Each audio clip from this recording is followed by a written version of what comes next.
So this is the New Testament in Modern English by J.B. Phillips. It's a paraphrase. When Phillips wrote this, he did not seek to make it a word-for-word translation of the Bible. His goal was completely to make it readable and understandable in modern English. When you start to read it, it really reads more like a story in places. It's really a nice paraphrase too.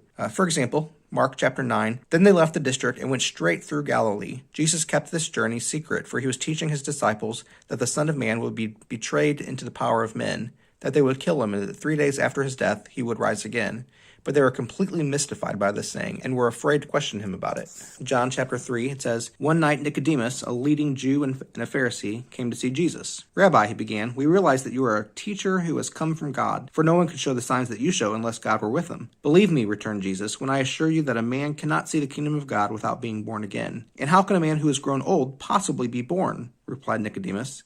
'Surely he cannot go into his mother's womb a second time to be born.' 'I do assure you,' said Jesus, 'that unless a man is born from water and from spirit, he cannot enter the kingdom of God.'" So yeah, I mean, it's accurate. In most places, I would say it's even more accurate than many translations out there, because it gets not only at what the words mean, but the emotions and sentiment that people were having while these things were happening. I would not use this as your primary study Bible, but as a devotional Bible, when you're simply reading it and allowing God to speak to you through the stories, this is a great version to read. It is not the whole Bible, it's just the New Testament. And while it says it's in modern English, it is a bit dated. As you can see, it was originally written in 1958 and then updated in 1960, 1972. C.S. Lewis liked this version. You'll also find some maps in there, and those could be helpful in picturing where things took place. Even the layout is more like a book than a typical Bible. The pages are actual book pages rather than the very thin Bible pages that you often find. And the text on the page looks more like a book itself as well. The verses are not marked, but the chapters are. So finding a certain verse in the Bible could be difficult. You want to have another Bible handy so that you can compare and find specific verses. But if you're just looking for certain stories, there's a heading at the beginning of each story.